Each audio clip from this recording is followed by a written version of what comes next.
Sejam bem-vindos. Vamos então a mais uma conversa com o José Delgado e o Cristóvão sobre os acontecimentos que marcaram os últimos 15 dias e, em particular, alguns dos temas que também foram marcantes nesta última reunião do Executivo Camarário. Começávamos precisamente por um desses temas, que foi a reunião de Câmara, ou foi abordado na reunião de Câmara, o Convento de Santiria.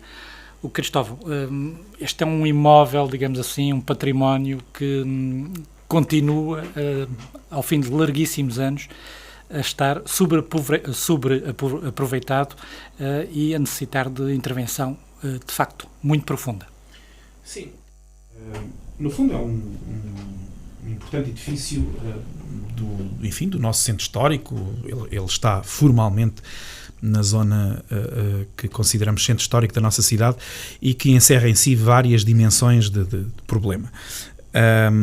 A dimensão, digamos, arquitetónica, portanto, e de reabilitação, ele realmente está muito, muito degradado e nós, portanto, a Câmara de qual eu faço parte já fez uma intervenção, ainda no mandato passado, de uns largos milhares de euros, próximo dos 200 mil euros, não me lembro agora o valor, mas no fundo para suster algumas paredes, uma parte de telhados e também para dar uma pintura. Isto foi, portanto, por altura da Festa dos Tabuleiros de 2015, e portanto também por esse fator, para ter outra imagem durante essa festa, mas entretanto ele obviamente vai-se continuamente degradando, porque é preciso lembrar que é um edifício que está devoluto neste momento.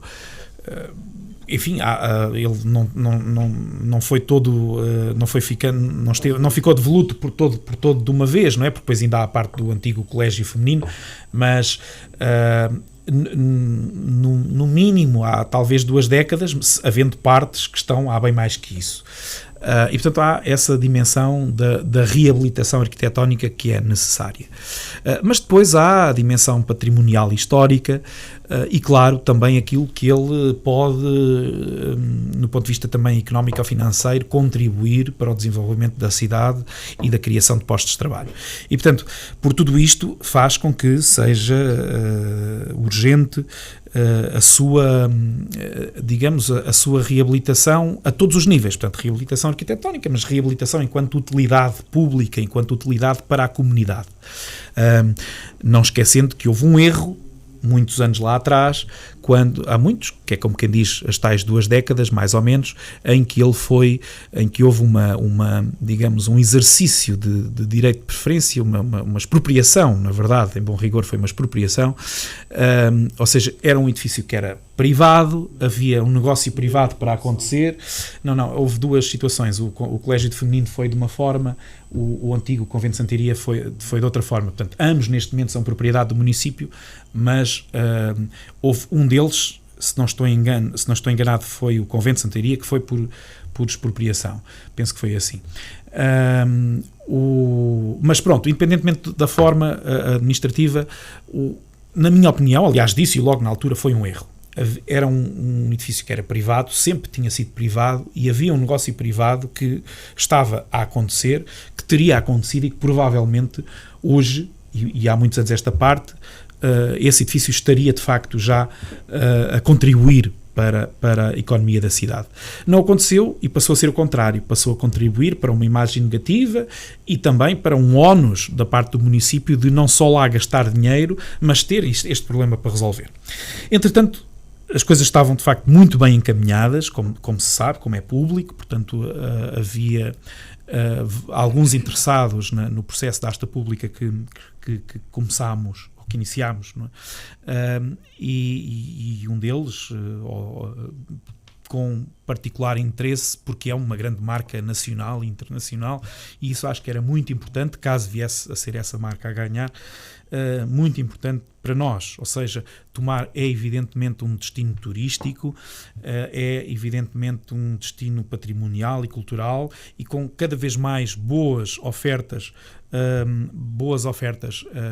hoteleiras, mas não temos de facto uma marca, uma âncora que que agarre e que no fundo ateste essa qualidade. Ou seja, há valores que, do ponto de vista turístico e digamos, da promoção, são por si influenciadores de tudo o resto. E isso ainda nos falta, de facto, ter uma grande marca, ou mais, se possível, mas pelo menos uma grande marca, que quando alguém vai ao Booking ou a qualquer outro dos sites pesquisar um sítio para ficar, ateste logo que, atenção, que naquela terra, de facto, se está lá esta marca é porque aquilo realmente falta-nos isso. E as coisas, volto a dizer, nunca sabemos como é que um concurso decorre, mas estavam bem encaminhadas. Infelizmente, esta situação da pandemia também, neste caso em particular, veio trazer graves... Enfim, veio no fundo, criar aqui um pouco um tempo morto, um tempo de ninguém, que não sabemos ainda bem como é que vai resultar. Sendo certo que nós, município, aquilo que está dito há muito tempo é que, passado agora esta fase do verão, ou seja, nós suspendemos o processo da Asta Pública, e portanto, sendo com este horizonte que era, bom, vamos deixar passar estes meses, e nomeadamente estes meses do verão, e passado o verão, ou seja, setembro, outubro no máximo, vamos ter que relançar o processo e ver como é que corre, quem é que concorre, se os três interessados, portanto, houve três interessados, três pessoas, ou melhor, para ser mais correto, o processo da Asta Pública já tinha terminado, não é? O processo da Asta Pública formal ficou deserto. Houve vários interessados, mas ninguém se chegou à frente com o valor base que estava colocado. Houve propostas, mas nenhuma atingiu o valor mínimo. E, portanto, avançou-se com o processo de consulta direta, portanto, e há três empresas a quem se consultou diretamente, e foi esse processo que ficou suspenso, e é esse processo que, como digo, em setembro, outubro no máximo, vai ter que ser retomado. José Delgado, também em relação a este processo, de facto a pandemia colocou tudo em suspenso. Ter-se-á perdido aqui uma oportunidade? Cumprimento todos os temarenses, todos os ouvidos. A pandemia veio atrapalhar de facto este processo, mas este processo demorou muito tempo. Entre haver concorrentes ou não, porque os preços são mais ou menos elevados, houve aqui muitos hiatos no tempo em que empurraram este processo para a frente. Portanto, após a decisão, até que ele viesse para concurso, demorou demasiado tempo, demasiado meses. Mas aqui o importante não é o que aconteceu, é aquilo que se vai fazer. E isso é que é importante. O importante é devolver aquele espaço aos temarenses, dar-lhe vida novamente, com diversos níveis de importância. O primeiro é requalificar, portanto, extrair o melhor que há do edifício, em termos de arquitetura, devolver o claustro antigo aos potenciais clientes, utentes depois do espaço, se isto correr tudo bem, reviverem novamente, porque quem tem as memórias do Colégio Nuno Álvares, em especial do feminino, e todo este espaço, de facto, era um espaço de vivência e interessante, apesar de nem todas as pessoas entrarem lá dentro, mas de facto era uma referência e foi-se degradando. Houve uma opção de aquisição há uns anos, tudo bem, e ninguém até hoje conseguiu pegar bem no processo. E o que é facto, a pandemia veio atrapalhar, não foi só esta situação, foram outras, mas acima de tudo também é verdade que isto demorou muito tempo. A Câmara devia ter sido mais célere no lançamento do concurso. Andou-se a demorar muito tempo, qual é o formato do concurso, como não é, e isto acabou por criar aqui alguns problemas, nomeadamente até em termos de concurso, a forma como se ia lançar o concurso, se era ajuste direto, se era concurso público ou outra situação qualquer, e de facto isto demorou algum tempo. E por infelicidade para tomar e para os temarenses, a coisa está a demorar, porque nesta fase não sabemos sequer, pelo menos com a informação que temos, se os candidatos continuam a ser candidatos. E isto, se as coisas tivessem sido feitas com menos tempo, a coisa estava resolvida antes desta crise. Porque acontece também, noutros sítios, que neste momento está a haver investimento no restauro e na reabilitação de unidades para turismo, porque nós sabemos que isto vai ser resolvido, há de ser resolvido, e as pessoas estão a entrar em fase de construção, eu conheço alguns casos onde estou envolvido, estão neste momento a investir para que durante este tempo, depois, quando os edifícios, o edificado estiver reabilitado e requalificado, voltem a estar em boas condições para desenvolver turismo de qualidade. Agora, neste momento não sabemos, não há marca nenhuma, porque se é um concurso, não sabemos se é uma marca A, B ou C que vem para tomar. Sabemos é que é um concurso e aquele que tiver mais qualificado para aquilo que são os requisitos do concurso, é esse que deve ganhar. Portanto, isso toda a gente conhece o que está no concurso. Ele está suspenso porque as empresas estão a repensar os investimentos, mas de qualquer maneira isto podia estar resolvido se a Câmara fosse mais célere em relação aos concursos. Demorou-se muito tempo, demorou-se quase um ano. Não é 20 anos, é nesta fase. Não é por aí, não interessa. Interessa. O passado é o passado, fez erros, tem que se corrigir, aprender com os erros, é assim que se evolui. E Tomar tem que evoluir, e todos nós evoluímos com os erros, com os nossos evoluímos muito mais e com os outros também evoluímos. O que é facto é que são quase 8 anos, não é? E não se fez nada durante os 8 anos. Neste momento está um concurso, está suspenso. Podia estar resolvido e as coisas estiveram muito, aliás o Hugo disse agora, muito encaminhadas para estarem resolvidas, porque se demorou de facto demasiado tempo. Mas o importante é que se requalifique, se crie emprego e que a economia local ganhe com este investimento. E queremos um investimento de qualidade e uma requalificação de qualidade. Quem vier a jogo, que tenha estes requisitos e faça deste espaço uma coisa nobre para Tomar. Sabendo nós que nesta fase há um forte retraimento da atividade turística, é legítimo pensar que a breve prazo, a médio prazo até, este será uma estrutura que terá, se avançar efetivamente, de facto, esse impacto económico que se pretende para Tomar? Eu penso sim, porque isto é um espaço muito especial, não é? Isto é quase único, aliás é único aqui no nosso contexto, no núcleo histórico e no concelho e na região, então na região mais única ainda, e de facto há investimentos, estão a arrancar muitos investimentos nesta área. E as pessoas são especialistas, sabem da poda, como nós somos dizemos, e não iriam investir, não estariam interessados se isto não tivesse um retorno financeiro. Mas o retorno financeiro deve ser para quem investe e depois também que crie riqueza no nosso concelho. Que de facto as pessoas venham e tenham mais uma oportunidade e que as pessoas verifiquem que um espaço que está morto, é verdade, que seja requalificado e que devolva mais um espaço nobre à população de Tomar, aos tomarenses e a quem nos visita. É isto que nós pretendemos. Mas é preciso andar mais depressa. Isto não pode ser ir pensando e não fazer. E caímos com a pandemia adiou, vamos ver o que é que vai acontecer. Mas isto tem que ser resolvido, senão anula-se o concurso e provoca-se outro. Porque não pode ser, porque as pessoas também acabam por demonstrar algum desinteresse se não houver uma ação que mostre que a coisa está viva e é para valer. Portanto, isto tem que ser resolvido, senão o concurso não pode estar eternamente suspenso, tem que ir a jogo. As empresas têm que concorrer, cada uma com os seus requisitos e com aquilo que é o seu saber, para de facto fazer deste espaço um espaço que Tomar necessita. Vítor, se me é permitido 3 notas curtas sobre isto. Uma já disse aqui em Achega, mas ainda assim tenho que voltar a repeti-la porque é importante. Quer dizer, a demora são de 20 anos, não é de um ano. É de 20 anos e após o erro original. Não tem carro. Se o erro original... Não, já tem carro e sim, ou pedir que aquele que comprou o carro no último ano ande com o carro a toda a pressa quando nos 19 anos anteriores não o fizeram. As coisas têm que ser ponderadas e com... Claro que esteve muitos anos como um espaço expectante e que foi agarrado tenuamente. Bom, 20 anos de atraso após o erro original que era desnecessário. Se não tem existido esse erro, nem sequer havia problema. embora aí podemos discordar dessa questão inicial.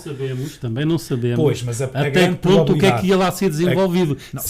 Sabemos porque o plano pormenor determina o que é que pode ser feito no edifício. Mas não estava investidor. Não estava. Foi de um processo de venda. A Câmara interrompeu um processo de venda. Mas estava tudo muito... não sabia a intenção. Não é verdade. Não, a intenção era para a unidade hoteleira. Não pode ser para outra coisa. O plano pormenor do centro histórico diz que o edifício só pode ser usado para a unidade hoteleira. Pode ser uma... Bom, essa era a primeira nota. A segunda nota, neste caso não é PDM, é o plano pormenor do centro histórico. Centro histórico e Flecheiro. Curiosamente, este edifício tem esta particularidade que está sobreposto nos dois planos de pormenor. Portanto, essa é a primeira nota. A segunda nota, dizer que nós não estamos agora, nesta fase destes meses após pandemia, não estamos a demorar. Foi aquilo que prudentemente se disse logo. Mas o Zé Delgado disse que agora estávamos a demorar e que tinha que tomar uma decisão. Foi logo dito inicialmente. Isto não pode ficar eternamente no final do verão. Porquê? Prudente, porque após consulta e é preciso também esclarecer isso, nós já não estamos no concurso da Asta Pública. Estamos num processo de consulta direta a 3 entidades. Sim. E que estava a decorrer. Consultadas as 3 entidades, foi-nos claramente dito não iam avançar nesta fase. E, portanto, prudentemente, para não ficar deserto, é preferível perder 3 ou 4 meses. Vão avançar a seguir? Não sabemos, mas em maio, junho, julho sabíamos que não. Porque nós neste momento temos vedado a entrada de novos concorrentes, certo? E, portanto, não podemos eternamente continuar com isto, até pode haver outros interessados. E, portanto, foi prudente fazer esta suspensão, que foi claramente anunciada, portanto não está nada escondido, foi dito, vamos suspender até ao final do verão. É isso que está a acontecer, prudentemente. Há outros investimentos a acontecer no país, certo, que nós vemos anunciados, mas eram investimentos que estão na fase final, estão neste momento a ser inaugurados, estão efetivamente a acontecer. Não, está bem, mas quando é dito que há investimentos que estão a acontecer, e eu percebo, alguns estão a iniciar agora. Alguns até do coisas grandes. Do grupo, ou de um dos grupos que estava aqui envolvido, é verdade, nos últimos meses foram anunciados, nos órgãos de comunicação, anunciados a entrar em funcionamento. De 2 ou 3 desse grupo, isso é verdade, mas lá está, é no processo final. Última nota, que já não tem tanto a ver especificamente com a questão do Convento de Santiria e do Antigo Colégio Feminino, mas da hotelaria em geral aqui no nosso concelho. Obviamente, enquanto vereador de urbanismo, ou também com responsabilidade do urbanismo, tenho informações... Não é? Passo por mim, faço os despachos privilegiadas. Obviamente não falo sobre elas, mas em concreto. Mas posso dizer que, obviamente, há vários processos de licenciamento concluídos para espaços hoteleiros. Se eles vão ser uma realidade ou não, para vários outros espaços hoteleiros. Se eles vão ser uma realidade ou não, isso é outra coisa, porque um processo pode até estar licenciado, e às vezes acontece, os investidores têm um edifício, licenciam-no, mas depois querem vendê-lo chave na mão com o projeto concluído, e se calhar é isso que está na mente de alguns casos. Portanto, com isto quero dizer, não se interprete das minhas palavras que vão acontecer forçosamente mais X hotéis. Agora, que há neste momento, ou em alguns casos, até há vários meses, para não dizer 1 ano ou 2, vários licenciamentos de unidades hoteleiras na nossa cidade, há. Portanto, hoje, se amanhã esses investidores quisessem entrar em obra, teríamos vários espaços novos de unidades hoteleiras a acontecer. Agora, certo, não, mas isto porque se falou também da questão da atratividade e daquilo do nosso concelho. Isso é evidente. E a ocupação neste momento nas unidades.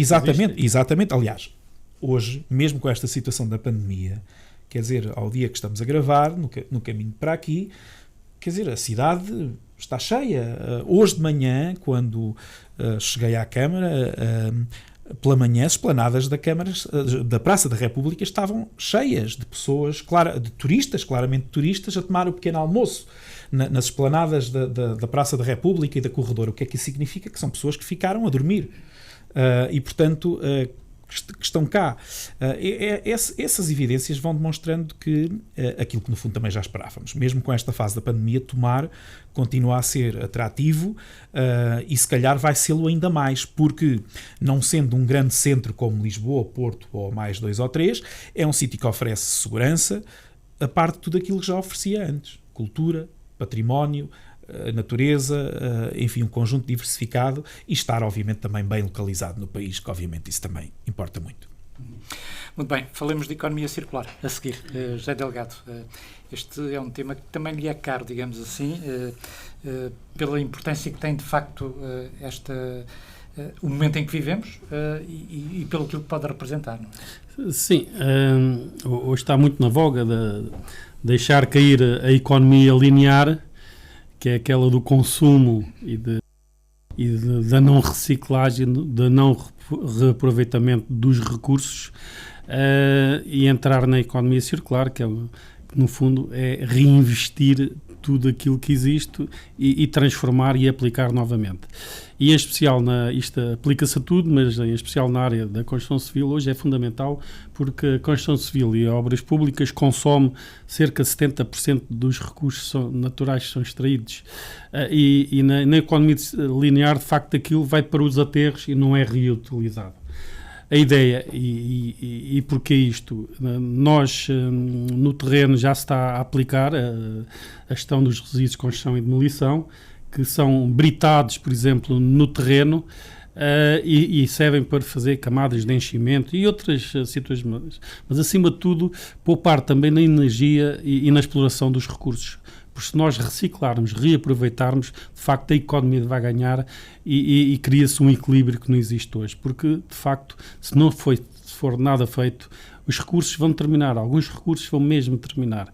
E então não vamos a tempo. Neste momento vamos a tempo, já vai havendo um esforço, aliás, a comunidade intermunicipal tem um estudo sobre a economia circular e a gestão dos resíduos e tudo aquilo que faz parte do mundo da construção civil, o reaproveitamento, o reutilizar, a eficiência energética, tudo isto é um contributo imenso para que os recursos não sejam consumidos de forma cega e sejam abandonados quando podem perfeitamente ser reutilizados. Portanto, hoje, quando fazemos um projeto, já não é só um plano de resíduos, construção e demolição, devemos ir mais longe. Devemos fazer estudos para tentar, naquele edifício, aproveitar o máximo, criando condições de conforto que hoje são exigidas e eficiência energética. Se nós conseguimos cruzar todas estas matérias, vamos poupar, vamos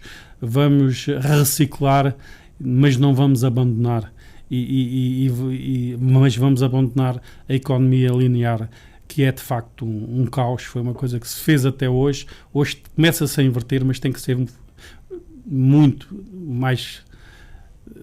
muito mais eficaz a ação nestas áreas. E isso passa pelos donos de obra logo, que é, eu vou investir, por exemplo, aqui no Convento de São Tiria, o que é que nós podemos reaproveitar? O que é que nós podemos reciclar? O que é que nós podemos aproveitar para dar mais conforto, para criar condições de eficiência energética, para consumir menos energia, logo menos recursos, menos poluição, menos emissões de carbono? Tudo isto está agregado. E hoje nós temos que pensar assim, e isto começa no investidor e depois começa na fase de projeto. Portanto, o projetista hoje tem que ir mais longe. Não pode só pensar em fazer uma bela arquitetura, tem que pensar quais são os materiais que vão utilizar. Se calhar tem azulejos espetaculares no convento que pode reaproveitar em vez de os demolir e ir buscar outros novos, porque tudo isto é logo uma poupança de emissões de carbono enorme. Se nós fizermos esta conjugação, são menos caminhões que vão descarregar os resíduos a 50 km, são menos caminhões a ir buscar material a 50 km, portanto, economia circular é um pouco isto é um mundo muito grande, está a nascer noutras fases. Eu falei na construção, porque a construção de facto é o grande consumidor dos recursos e nós podemos de facto dar uma machadada neste sistema, poupando dinheiro, tirando veículos da rua e criando de facto uma economia muito mais produtiva, com muito mais eficiência, menos emissão de carbono, amiga da natureza. Menos pegada, aquela pegada da construção civil que é terrível. E nós temos que começar a pensar, temos que sensibilizar o investidor, os projetistas, e especialmente os autarcas, que tantas empreitadas lançam e pouco se faz à volta disto. Já se vai fazendo alguma coisa, mas é pouco. Temos que parar e ser mais exigentes nesta área. E pegava precisamente por aí, em termos, por exemplo, de autarquia, estamos com obras de grande dimensão a decorrer em Tomar. Como é que, por exemplo, este aspecto tem sido... É assim, no nosso caso, antes de mais, deixa naturalmente dizer... dos resíduos de demolição e construção para aplicar nas camadas. Sim, bem, isso não é? Isso é privado, exatamente. Mas antes de mais dizer que, obviamente, a economia circular vai ser uma temática que já é, mas vai ser muito mais importante nestes próximos anos, porque efetivamente não podemos continuar a consumir nesta lógica capitalista, porque é mesmo a base disto, de consumismo desenfreado, que, enfim, no fundo, a segunda metade do século XX nos trouxe e ainda este início de século, não é? Porque de facto o ambiente a Terra, o nosso planeta não sobrevive e há recursos que são de facto vários, não é? Que são findáveis e que estão mesmo a terminar. Portanto, isto é a questão da reciclagem, da reutilização, é transversal a praticamente todos os setores da vida humana. Naturalmente com alguns com maior relevância, naturalmente as obras, a construção, enfim, de forma geral é uma delas, ou para usar outra imagem, quase tudo aquilo que nós consumimos no supermercado, por exemplo, é outra grande área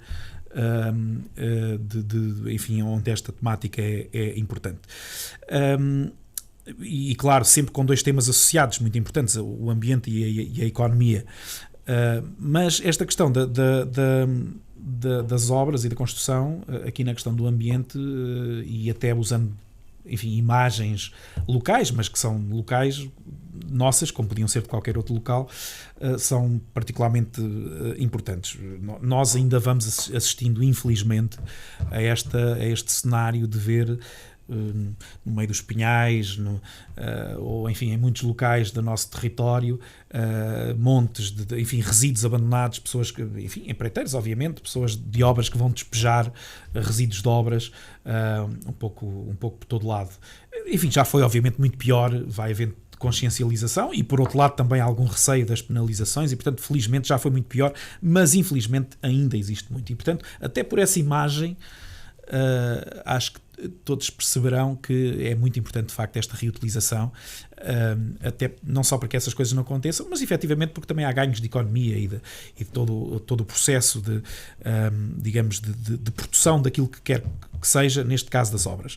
Ora bem, nós ao nível público e neste caso autárquico, claro, depende muito do tipo de obra que estamos a falar e de onde é que é possível ou não é possível fazer esse tipo de reaproveitamento, mas obviamente que nós, sempre que é possível, vai acontecendo, e temos um exemplo muito concreto, recente, que foi, por exemplo, a questão das obras da Várzea Grande, toda a requalificação da Várzea Grande, de onde obviamente foi retirado umas grandes toneladas, muitas toneladas de terra e de resíduos, mas essencialmente neste caso terra, portanto nem sequer estamos a falar propriamente de construção, mas a verdade é que foi retirada.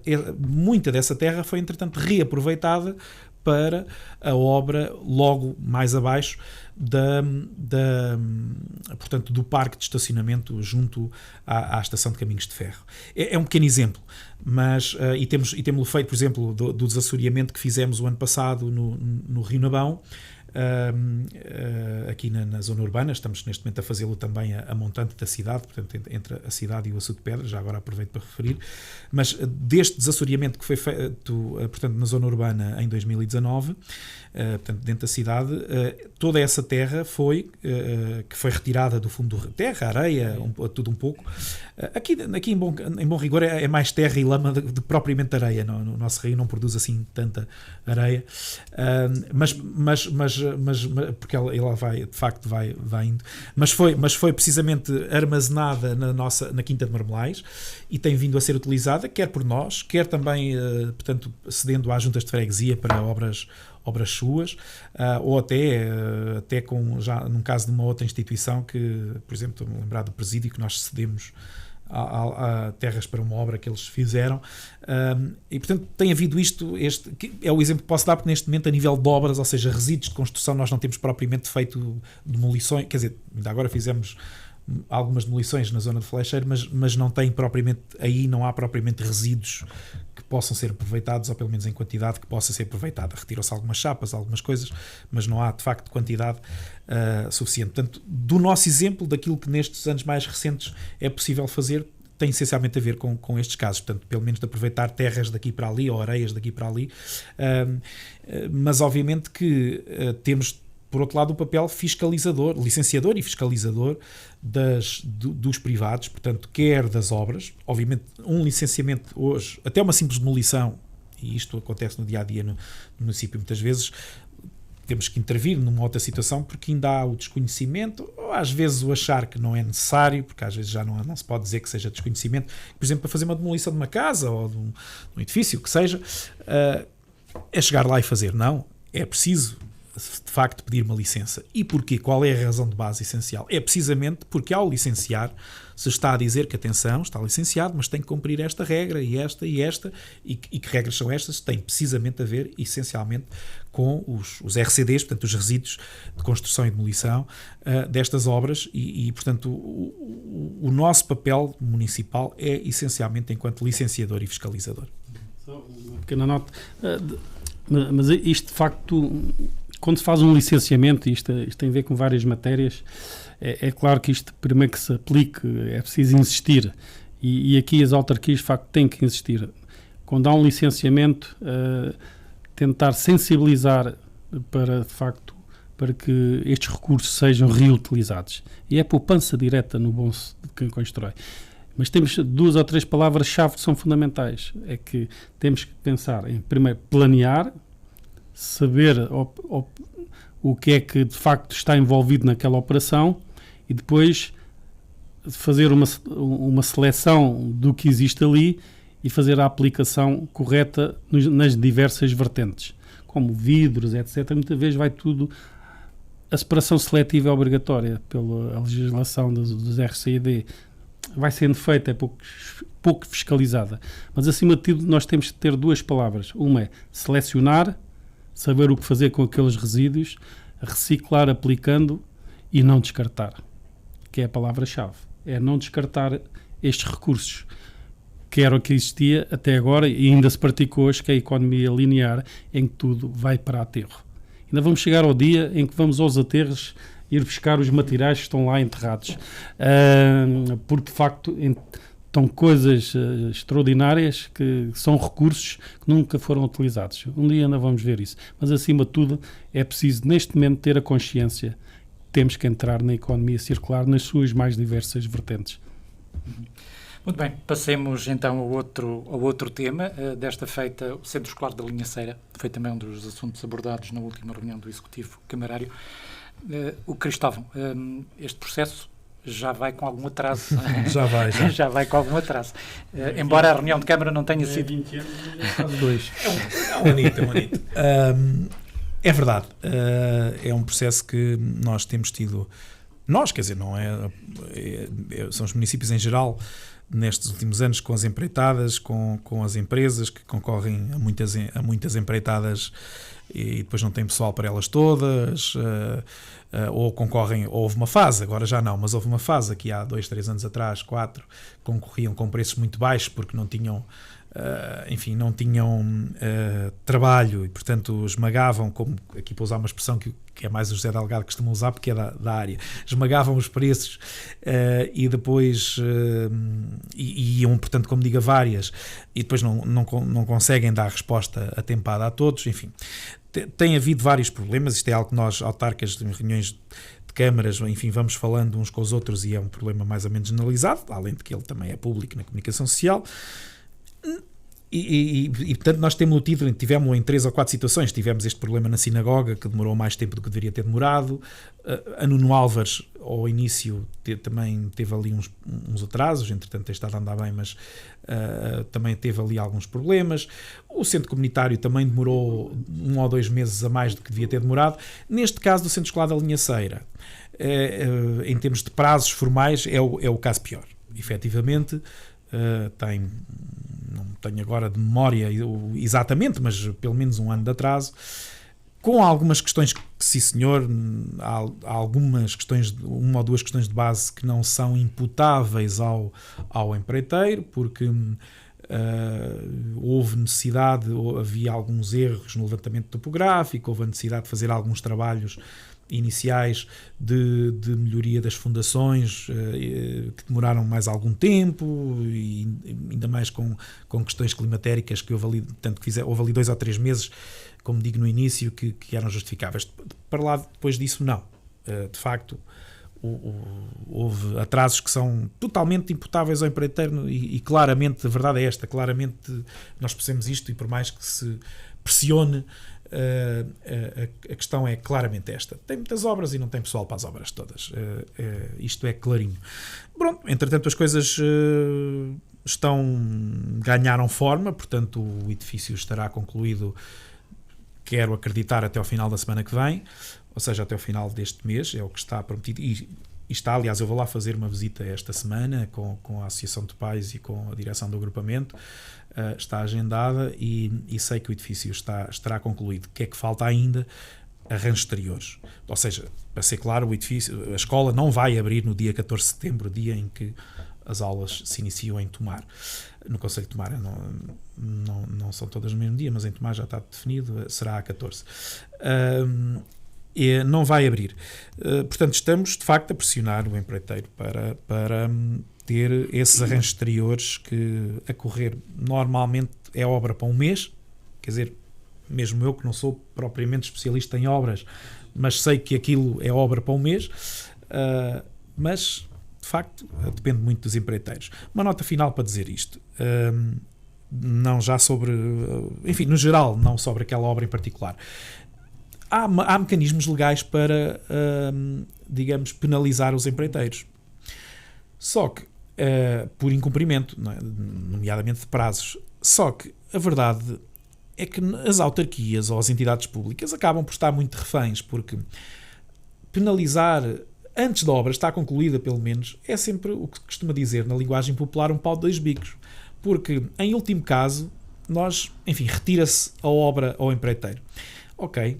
Qual é o empreiteiro que a seguir vai concluir uma obra que está por acabar? Quem é que, ainda mais no contexto em que estamos, em que, portanto, fazer um concurso, construir um caderno de encargos para uma obra a meio, ou seja lá em que ponto esteja, e depois ter uma empresa que vai concorrer aquilo quando tem outras 20 ao lado para concorrer. Portanto, a verdade é que os municípios ou as entidades públicas em geral acabam por ficar um bocadinho nas mãos das empresas. Uma vez a obra concluída, aí já é diferente, porque pelo menos já não há penalização, aí já se pode tentar estudar como é que se pode ou não aplicar aquilo que está previsto na lei. Mas até de facto a obra está concluída, o que se tem que tentar é a diplomacia e, enfim, aqui muita pressão que não é fácil, junto realmente das empresas para que de facto finalizem. Mas de facto a verdade é esta, a realidade é esta. Acabamos por estar muito... Poderia haver formas mas para isso era preciso quase que uma diretiva nacional para que, sei lá, um sistema de pontos ou uma coisa qualquer. Confesso que tenho andado a refletir nisso nas últimas semanas, porque era possível, mas tinha que ser um sistema nacional. Esta empresa portou-se mal aqui, já não mas é muito difícil de aplicar. Muito difícil de aplicar. Eu tinha dito que era nota final, mas nota final ainda. Voltando ao Centro Escolar da Linha Ceira. De resto, da parte do município está tudo pronto. Nós temos o mobiliário, equipamento informático, está tudo, está para ser entregue, deve ser também entregue, porque estava tudo preparado precisamente para que até ao final deste mês a escola estivesse, enfim, possível para abrir portas a 1 de setembro aos professores e aos funcionários. Portanto,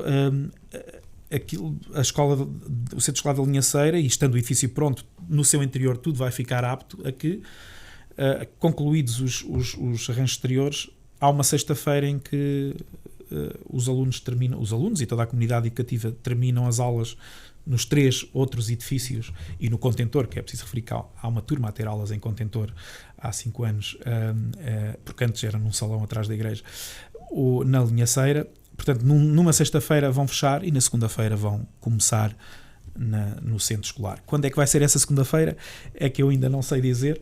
Mas isto para dizer que vai ser um processo simples, ou seja, porque não vai haver necessidade de fazer transposição de mobiliários, nem de nada mais. Portanto, uma sexta-feira vai fechar num local e na segunda-feira vai abrir no outro. José Delgado. Bem, concordando com umas partes e outras não.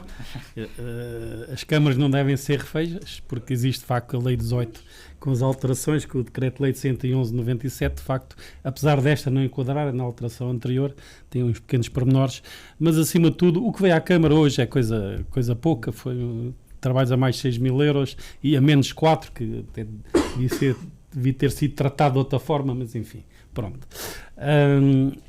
O importante aqui é o seguinte: isto é um caso como muitos casos que existem no nosso país. Isso é que é o problema, não é o caso da linha Ceira. Que este é um caso que é um equipamento estruturante, que é necessário, as populações, os pais estão com a necessidade de ver esta realidade, gosto ou não do projeto e do tipo de obra. Tenho algumas reservas, mas pronto. Mas aqui o importante é de uma vez por todas... O professor diz que a obra é excelente. Vamos ver depois os acabamentos por fora são terríveis. Mas não vamos entrar em pormenor, são terríveis. Má execução. Mas não vamos entrar por aí. Interessa é que o equipamento esteja disponível e seja mais uma realidade para tomar. Isso é que é importante e que dê qualidades para os alunos, para aprenderem bem, que é isso que nós desejamos todos. Mas há aqui um problema de fundo que é do país, que é, e volto novamente, os donos de obra têm que saber contratar e não sabem.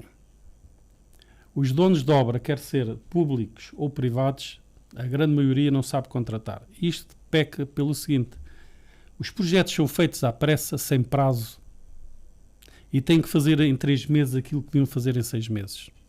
Pressa e bem não há quem. E o que se passa no público, essencialmente no público e nas autarquias, isto agora vai acontecer por causa das eleições do ano que vem, é que se vão apressar a lançar concursos e vão cometer os mesmos erros. Projetos incompletos, não digo mal feitos, são projetos incompletos. A maior parte das vezes o dono de obra não transmite, e isto no público acontece muito, não transmite aos projetistas o dinheiro que tem disponível para gastar, e eles fazem um projeto, por exemplo, de 5 milhões e depois tem que se cortar para ir para 3 milhões, que é o que enquadra nos fundos, etc, etc. Isto fica logo inquinado, logo, antes do concurso. Estamos a falar antes. Depois, há muitos erros no lançamento do concurso, peças desenhadas incompletas, medições incompletas, aparelhos, erros e omissões que são hoje terríveis. Tudo isto porquê? Porque a autarquia e o privado é coisa de privado, mas o princípio devia ser o mesmo. A autarquia e o Estado também lança muitos concursos. De facto, vêm incompletos, não vêm em condições para ser lançados a concurso. Mais, projetos importantíssimos não têm revisão de projeto, que é uma coisa que não passa pela cabeça de ninguém. Uma equipe faz o projeto e outra tem que rever. Se for um projeto já com alguma dimensão, que a lei prevê. Quem é que faz? Raríssimo. O que é que acontece? Os erros permanecem. Aquilo que devia ter sido feito em 6 meses, aquilo que devia ser estudado, em vez de custar 1 milhão, podia custar 500 mil, não digo, mas 700, 800, porque houve mais tempo para seleção de materiais e compatibilizá-los com aquilo que é o uso. Isso não acontece, raramente acontece. Ainda agora soube ali no município em que os projetos caem do projetista e entram em concurso na hora. Isto é, os próprios técnicos das câmaras não têm a oportunidade de rever o projeto. A primeira análise. E depois chega-se ao escândalo quando a obra está pronta, os políticos vão lá ver a obra. Mas isto é assim. Não pode acontecer.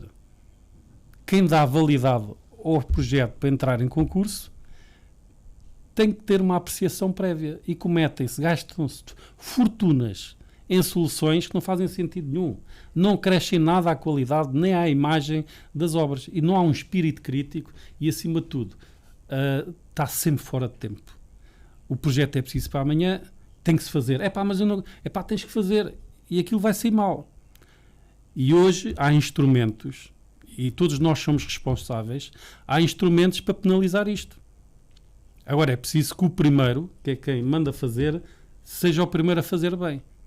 Quantas vezes quero um hotel? Tenho que dizer se é 5 estrelas, quantos quartos quero, que dinheiro tenho para gastar, qual é o enquadramento, qual é o nível de conforto. Tem que dizer isto ao projetista, para ele responder às propostas que são a intenção de investimento. Isto não é feito. Então, acontece outra coisa mais grave, que é o projeto deu 1 milhão e para aquilo ser enquadrável corta-se 200 mil. Onde é que se vai cortar? Logo se vê. É naquilo. Então, depois veio o empreiteiro e reduziu omissões. Vai buscá-lo a seguir. Ainda com preço acrescido, por vem na fase de reduziu omissões, que se for uma omissão tem preços para discutir e acordar. Não é um erro, que é outra coisa que vem ao preço contratual. Portanto, isto está tudo errado. E ninguém faz este trabalho, ou quase ninguém. Tira-se o chapéu a quem faz, porque tem mais qualidade e poupa mais dinheiro. Depois, na execução é outro problema. Temos as empresas com a carteira cheia de obras, quase todas. Más obras.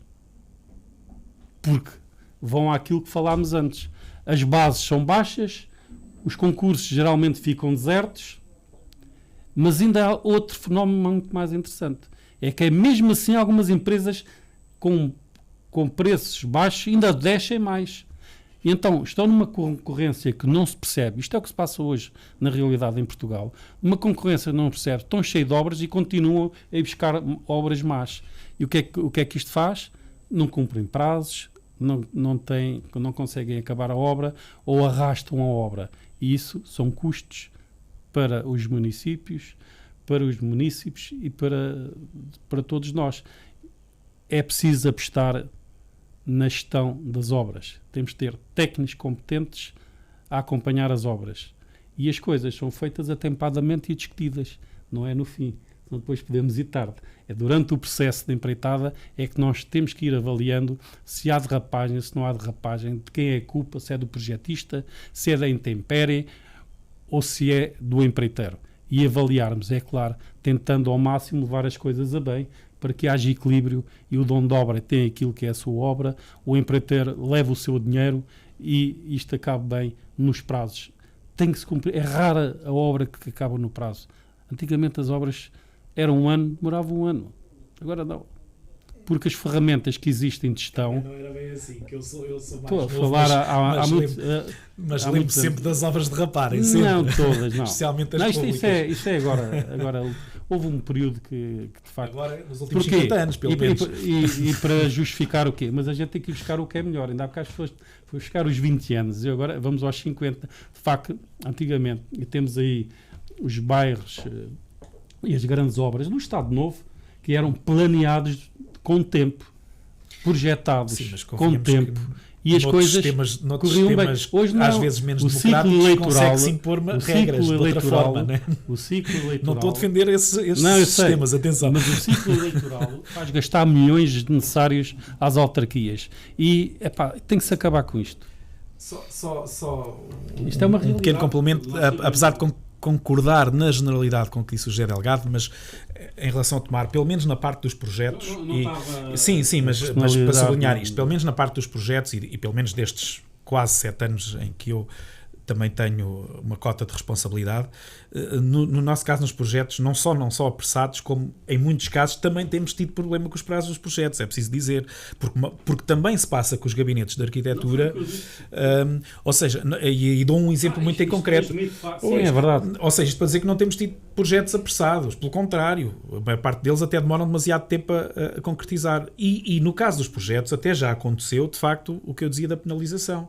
Nós temos uma obra que foi das primeiras, aliás era do nosso programa eleitoral de 2013, e foi das primeiras coisas em que pegámos, e hoje, 7 anos depois, ainda não conseguimos entrar em obra, que é a questão da requalificação do Largo de Sem Soldos, que definimos como obra não só importante por si, mas como exemplo para aquilo que queríamos fazer noutros largos de outras aldeias do concelho, que acho que é importante. Ou seja, durante muitos anos teve-se muito concentrado na cidade, e para as aldeias era essencialmente a questão das estradas, ou do saneamento, ou da água, mas é preciso também passar a esse nível da regeneração urbana e dos espaços urbanos das aldeias. E Sem Soldos, por várias características, entendemos que era aquele que era, até pela vivência de facto da aldeia, com o Festival Bons Sons e com tudo o resto, que era aquele que justificava. Pois nós, 7 anos depois, ainda não conseguimos entrar em obra no Largo de Sem Soldos. Tivemos um primeiro, é verdade que também tem a ver com o processo, foi um processo discutido com a aldeia, com a própria associação, que foi a associação que encontrou e nós aceitámos e seguimos o primeiro, digamos, a primeira equipa projetista. Andámos de facto a tentar e acabou por se chegar ao ponto em que nós tivemos que retirar o projeto a essa equipa de projetista. Portanto, aplicou-se aquilo que estava previsto. Falharam de tal forma os prazos que nós retirámos e entregámos a outros. Infelizmente, com a segunda equipa já vamos igual, porque nesta altura nós devíamos ter projeto de execução. Não há um contrato. Pois há, mas lá está, mas lá estávamos fazer o quê? É que na prática nós retiramos-lhe o processo, sim senhor, e depois pode-se penalizar. Mas na prática o que se faz é que vamos perder tempo. Foi o que aconteceu, perdemos mais um ano. Mas isso é muito azar. E se agora fizéssemos novamente, é mais um ano. Portanto, devíamos ter entregue. Está bem que é esta situação da pandemia, mas para uma equipa projetista acho que nem é muito, enfim, não será propriamente grande argumento, mas é o argumento que tem utilizado. Portanto, nós devíamos neste momento estar com um projeto de execução. Devíamos estar com um projeto, exatamente, devíamos estar com um projeto de execução, portanto, devíamos estar a lançar obra e, na verdade, foi-nos entregue agora o projeto de base, portanto, que há de ir à partida, provavelmente, à próxima reunião de Câmara para a aprovação. Portanto, ainda teremos a fase das especialidades até chegarmos ao projeto de execução. Portanto, isto para dizer que também nos projetos, e isto estou a dar este exemplo que foi aquele máximo, que chegámos a retirar o projeto a uma equipa e fazer concurso para lançar, neste caso não foi concurso, foi consulta, mas portanto, voltar a entregar a outra equipa, foi o exemplo máximo, mas tem acontecido em vários outros. Os próprios projetos demoram imenso tempo a executar, porque os gabinetes aceitam muitos projetos ao mesmo tempo. Além disso, que é um erro, isto é tal coisa, e hoje já empresas estão a reverter alguma posição, que é, não vale a pena ter 10 obras más, mais vale ter 5 obras boas. E aí cumpre-se o prazo, serve-se o Dondov e vice-versa. A coisa corre bem. Agora, quer-se apanhar tudo, não dá. Preços são maus, paga-se mal a toda a gente. Isto tem que acabar, tem que haver aqui uma consciência e nós, as autarquias, contribuem muito para esta situação e o próprio Estado, porque lançam concursos com preços miseráveis, então em prestação de serviço é uma coisa horrorosa, em que não dá, mas as pessoas precisam de ganhar o seu pão e têm que ir a algumas e têm que se ir à procura. Mas isto passa por saber contratar. Muito bem, já não temos tempo para mais. Vamos ficar então por aqui. Muito obrigado. Até à próxima edição. Fiquem bem. Fiquem igualmente com a ERTE.